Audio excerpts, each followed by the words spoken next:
What's going on, everyone? Welcome to Movie Emporium's TV review of the penultimate episode of Bel-Air Season 1, Episode 9, which is called Can't Knock the Hustle. This episode is directed by Mattthew A. Cherry. Now, before we begin, if you like this channel, awesome. Hit the subscribe button to join Movie Emporium. Hit that notification bell at top to find what's coming next. If you like this video, awesome. Hit that like button as well as commenting below on the video that you watch, including this one. Okay, so I have to admit something.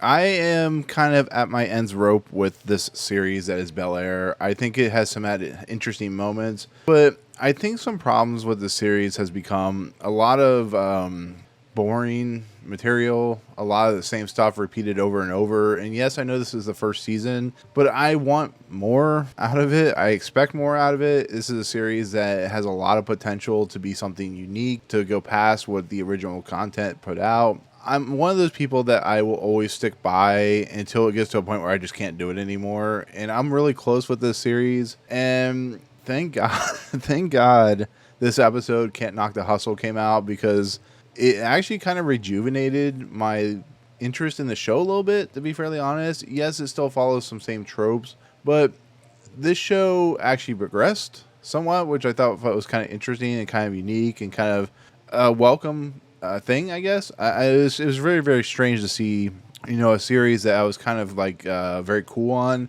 all of a sudden just like kind of ignite like that and just become something kind of an interesting storytelling aspect. And so this episode has a lot going on. It has to play into, of course, the season finale, which is the next week. It has to deal with a lot of moving pieces. A lot of stuff just needs to happen.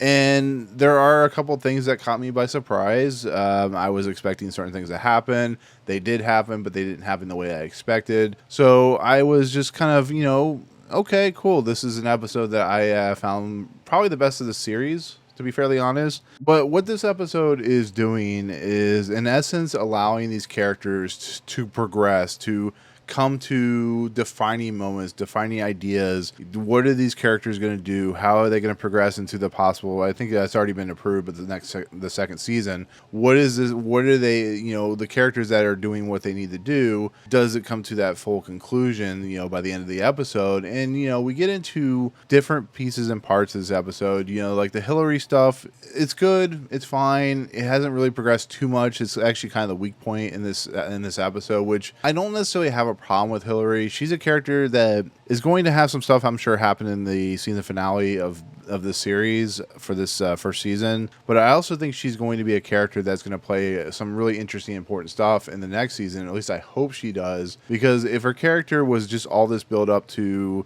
the house and the influencing stuff. She even talks to an old friend because they go to a church in this episode. She talks to an old friend whose name's Ivy, and Ivy has like 10.5 million followers. It's all about the Instagram. It's all about the the money making, stuff like that. But when Hilary asked her to maybe collab, there's this level of just kind of reservation, I guess you could say, and it all has to do with, I think, Hilary and what she did and how she portrayed everything. I'm sure Kylo's character kind of put some stuff out in the ether, and a lot of people are very cautious to her character. But I find it kind of funny that she and Jazz actually break back into the influencer house and steal that sign. That's part of her kind of thing, because Kylo owns that sign. He owns a lot of stuff that has to do with her, and I do like the fact that she's fighting back and she's going to find her own way. It's probably going to play out like maybe in the season finale where she just comes back home. It may just play out like that. I don't know. Unfortunately, I don't want that to happen. I think maybe because of Jazz and her relationship, there might be a little bit of leeway there, but I'm just hoping it doesn't go and just kind of revert back to like, the beginning of the next season where she's just back to her old self, trying to find her way and, proving Viv right that she just doesn't know what she wants. So we'll see how that plays out. She doesn't really have anything else after this with this episode. She's just there to support Phil when they go into the debate at the end of the episode. And she shows up in a couple other moments and stuff like that. But it's really about her just getting to that conclusion of wherever she leads in the season finale. And so there's this old adage saying, about parents, especially mothers, that mothers always know. They're always finding out the hidden secrets of any specific character. And when it comes to Ashley, she's hidden the fact that she's LGBTQ, but she doesn't hide it very well. She decides she went from the whole idea of like climate control and stuff like that. And with the help of Hilary, she's kind of blossomed out a little bit. Now she's all about the LGBTQ alliance. And,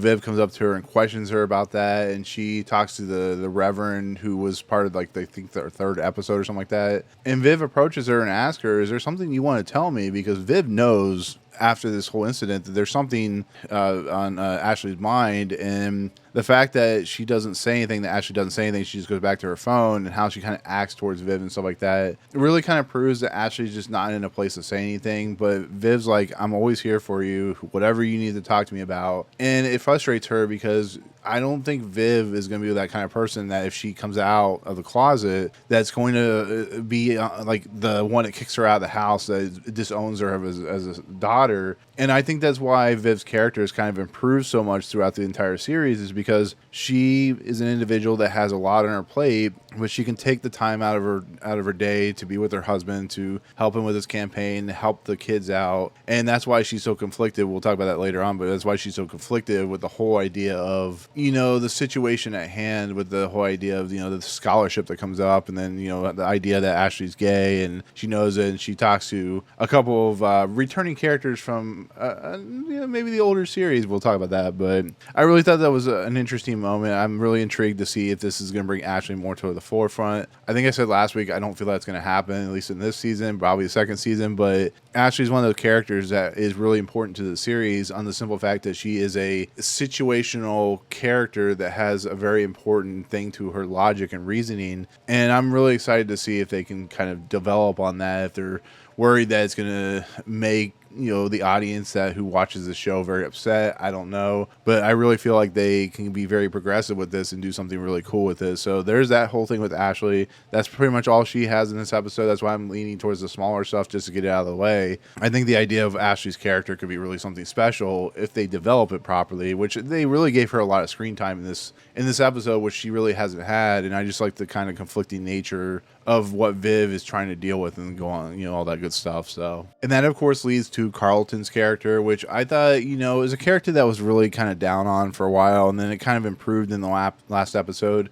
It's nice to see that there is a common ground. There is a kind of what I would call just an intrigue point where Carlton's finally kind of come to his end with like getting mad at, of course, Will. Will is an individual who's he's one of those people you would want to talk to, that would be there for you. And he explains that to Carlton, because Carlton has anxiety. He has pressure-oriented problems and stuff like that because of his father and his DA-ship and stuff like that. And what's really nice is, it's not nice, it's kind of sad and depressing to watch, but Carlton, because they're going to go get votes at the church, because there's a whole big scene involving the church, Carlton's going to go up there and sing, and you don't know how he's going to sound, but Will's just kind of completely taken aback by that, because, Carlton can sing. I think Alfonso Ribeiro could sing in the original series, so that's a nice little piece there. But when Carlton gets in there to sing, he's good. He sounds amazing. But the problem is, because of all the pressure, because of all the drugs and everything, he's got so much anxiety that his voice cracks, which is something that you never expect from a character like that. But his voice cracks, and people were like trying to, get him to keep trying to motivate him. And he just finally gives up and runs away. And that's when Hilary and Will talk, and Will explains, Carlton's on drugs, and Hilary seems so surprised, which I don't know if I really kind of feel that surprising fact, for the simple fact that you think that, is she that oblivious to the fact that what he's doing? Because he's always a guy that's under a lot of pressure. He doesn't hold it and hide it very well. And I'm just kind of curious of why she wouldn't know something like this. But she goes and makes Will go up to talk to him. And Will tells him, if you need me, I'm there for you. For whatever reason, whatever. We're family. We hold each other. We keep each other under comfort. And I will do everything in my power to help you. And I really found that kind of moving in a lot of respects, because it helps progress these characters forward, especially these two characters, which have found a lot of differences and a lot of uncommon ground, which makes it for really tedious. I worry that it's going to revert back to the same thing, but I really found that moment. And then when Carlton comes to Will later on, he's like, I didn't use drugs. I flushed it down the toilet. I do wonder if he actually flushed it down the toilet, to be fairly honest, but if he didn't and he actually is telling the truth, that's a huge step forward in this character arc. This is my kind of going, thank God they actually did something different. So I really did appreciate that. I thought that was a really nice moment. And it plays out, throughout this episode, there's a lot of nice moments. There's a lot of, hard-hitting areas where things get really dark and really deep and really just kind of tense in a lot of respects, which is why I like this episode, because it all revolves around Phil and Phil's character and Fred Wilkes' character having that debate, and whoever wins the debate gets the nomination for the DA-ship and stuff like that. But that leads into what happened last week when Vi came to town to visit for Will's birthday. The whole idea of Lou and the whole idea of trying to keep that out of the way so it doesn't affect not only the DA ship, but if Will finds out whatever they're keeping secret, because they won't tell us because it's the first season, this is something that probably happened later, maybe the season finale. I'm sure Lou may show up or something like that, but basically what happens is Will had asked Jeffrey to find some stuff on Will's dad, and he does just that. But Will actually goes to Carlton, and then he talks to Jeffrey. He's worried that this is going to truly ruin his relationship with the family. It's going to ruin everything. And I thought that was kind of interesting because, it's always been a thing where it's like, what is the thing? What is it? Who is it? And why is this such a big deal? And it's just a plot device that's being used to kind of, I want to say, shuffle up the storyline later on when, if Lou comes into the mix. Because if we remember Lou from the original series, he just leaves Will in the end of the episode, and it has that, great moment with Will and, of course, Phil's character where they hug and Will gets really upset. And I think there's something truly serious with this character that will truly mess up everything. But what is it? That's the problem. I'm not even going to, contemplate what it is. It's just there's something there that will eventually get explained, but it's just the idea of having to wait to find out what that is. Who knows? So, but it leads Will to, of course, go to Phil. He has the envelope and he hands the envelope to Phil. Phil comforts him. Phil's not very happy about this, as we know. We can kind of get the gist of it. But that brings in Jeffrey, who is told Phil wants to see him. And this is a very interesting moment because Jeffrey feels that Phil is in the wrong in this moment. He kind of is. He needs to let Will make his own decisions. He's trying to protect him, similar to what happened with the whole thing at the beginning with the gunshot and Will going to jail and him being able to get out illegally through some channels and stuff like that. And it leads Jeffrey and Phil to come to a head, I guess you could say, an argument, to a point where Phil says, I don't trust Jeffrey anymore. I don't trust you anymore. And I thought that was interesting because Jeffrey's always been one of those characters that has always been the kind of anchor point for the protection of this family. He's been the guy that's always in the background, but somebody that's truly important to keep this family in check and line. And that's what Jeffrey says. And even in the old show, it was the same way. It was this individual that really was kind of like block that is the final piece to this structure. And Phil basically fires Jeffrey. And Jeffrey's like, if you fire me, then it's going to bring up some problems and some insinuations and stuff like that about what's going on. Why don't we just tell everyone that I went on a long break or, a family emergency or something like that. So watching that play out, watching how it kind of entails is really kind of interesting and tragic in a lot of places. And then Jeffrey gives Phil a hug, which actually breaks down both individuals. They start I know Phil starts crying because you see it in the episode, but you can tell in Jeffrey's voice and how he's acting that it's really kind of depressing and sad. Jeffrey's been with this family since every kid was tiny and small and grew up and stuff like that. And here we have it coming to a head on something that Phil kind of is in the wrong about, to be fairly honest. And I thought that was kind of devastating. I don't know. It doesn't mean Jeffrey's character is going to be gone, but it just kind of comes to a head in all the kind of sadness that the episode created. But it is a powerful moment for an episode that has a lot of great moments and a lot of great concepts and ideas and what they're trying to present. So then I'm keeping it out of order, but this kind of leads to the two big plot point moments in this episode. Viv has the chance to get a scholarship through whatever art company or whatever it is, schooling, whatever it is. So she goes in, and the two ladies that are sitting at the table, the two that are going to decide who gets a scholarship, is Daphne Reed and Vernie Watson, who of course played Viv in the second half of the whole issue with the Viv character in the Fresh Prince of Bel-Air, and Vi. So you have Viv and Vi playing two completely different characters. We had to talk about that for a second because it's awesome when you see individuals who were part of the original series just kind of come in and have a moment with the new vibe, I guess you could say. It makes it for an interesting, fun kind of dichotomy of characters that two have originally played in the original series. One did play, the Viv character, and they're like deciding Viv's fate in the new series about whether they're going to give her the scholarship. And I just like that they brought these two characters in, or these two actors, these two ladies in, to bring them in as kind of a fun moment, a fun guest spot, something that you see in a lot of televisions, that especially remakes. And I thought that was just a very cool moment, especially for somebody like myself who loves the Fresh Prince of Bel-Air, and you get to see, a couple of people come back, and it's fun. The exchange back and forth is fun, but kind of serious in a lot of respects, just because of how important the scholarship is to Viv's character. And she lets them know how important it is, why it's important, what exactly it does for not only the African American community, but her herself having to sacrifice so much stuff. And the two individuals, Daphne Reed and Vernie Watson, decide that they were already making a decision that they were going to give her the scholarship, which is going into a little bit of plot convenience. I'm not going to lie. It's a little too on the nose, a little too like, yes, we decided, like, it's a little weird. It's a little weird, but I whatever. It is what it is. But they decide that she needs to make the decision, but they're going to give her 24 hours, which is, good. They need to make sure she is committed and this is what she wants. And she tells Phil, they talk later on about it, and Phil tells Jeffrey, why did Jeffrey leave, blah, blah, blah. She's looking at paintings and stuff like that. And she's doing the same thing she's always done throughout her life. She is literally scared. She is not confident enough. And she doesn't know if she wants to do this for a year, where she's going to be away from the family for a year. Now that we learn that Jeffrey's gone, who's going to take care of the kids? What exactly is going to happen? And there's always been this big thing where Phil never seems committed to Viv's life, her character. She's always been kind of in the background for Phil's ambitions. And I think that's what makes the story interesting, is he's like, I will do everything in my power to take care of these kids, but you have to take this scholarship. It's important.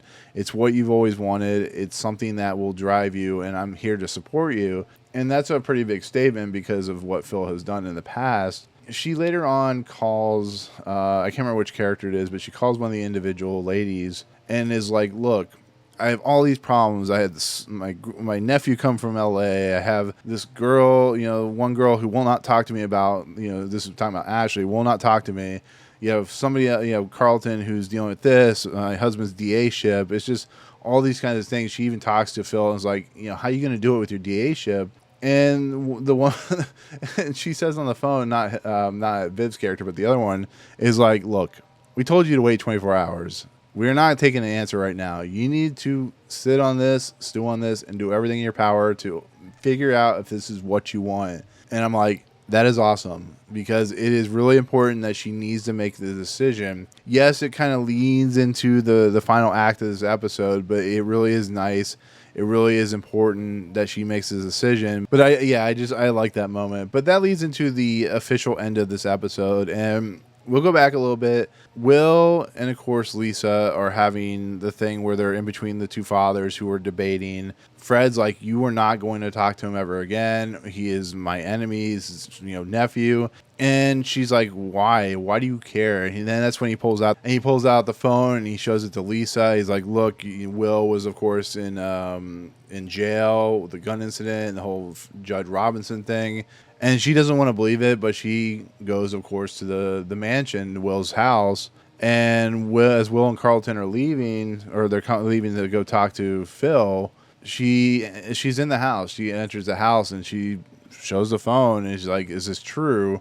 And it's pretty much the breakdown for now, the relationship of Lisa and Will. And basically what it comes down to is he lied to her. This is pretty significant, kind of important stuff that you wouldn't lie about, and proves that he's not telling the truth to her. And she breaks up. She technically breaks up with him. He tries to comfort her and tries to tell her everything that happened, but it just doesn't work out. And that leads to, of course, Will and Carlton having to run to the debate hall to tell Phil everything.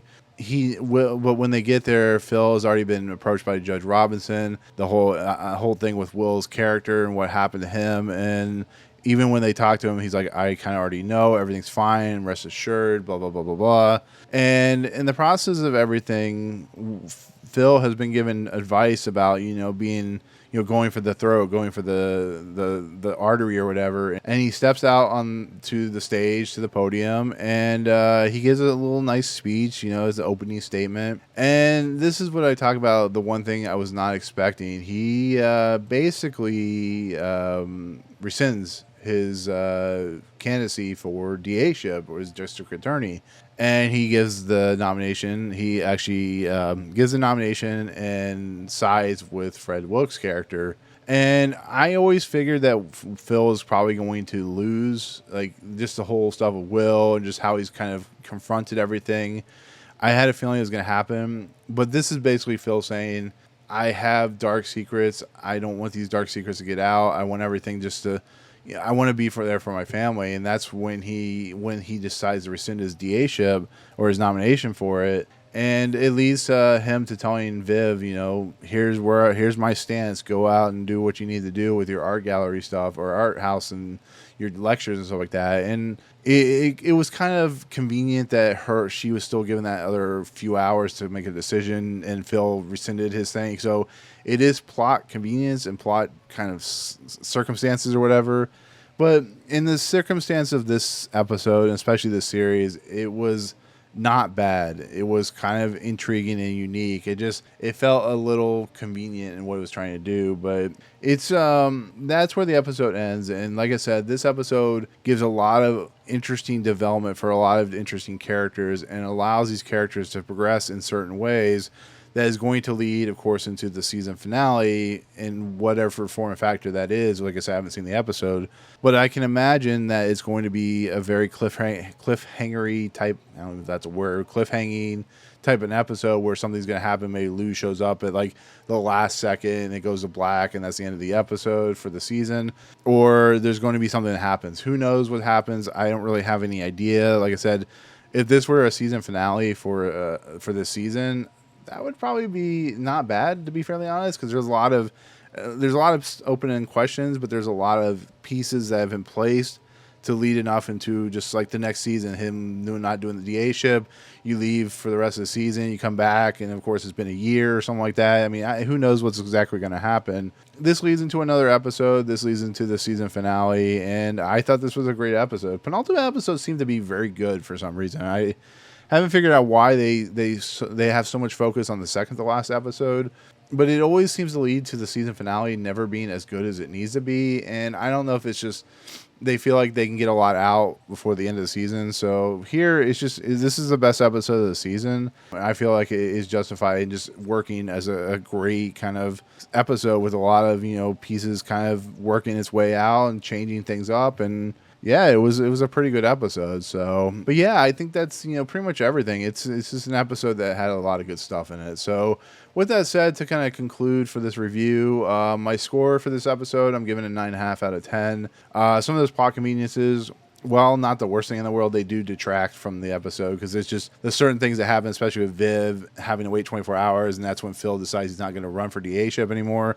That's a little convenient. The whole Will and Carlton and Lisa stuff, it's fine. It's not what I would call the greatest thing in the world, but it's still fun for what it is. But 9.5 out of 10, I feel like it makes it for a pretty great episode. So, but yeah, I think that'll do it. I think that'll be my take on Bel-Air season 1, episode 9, which is called Can't Knock the Hustle. Anyways, thank you so much for watching. In the comments below, tell me what you thought of the episode. Do you think that was a good episode? If you think it was a bad episode, tell me as well. But let me know in the comments. But if you like what you see on this channel, hit the subscribe button to join Movie Emporium. Hit that notification bell at the top to find what's coming next. If you like this video, awesome. Hit that like button. And as always, we'll see you guys on the next video. Peace out.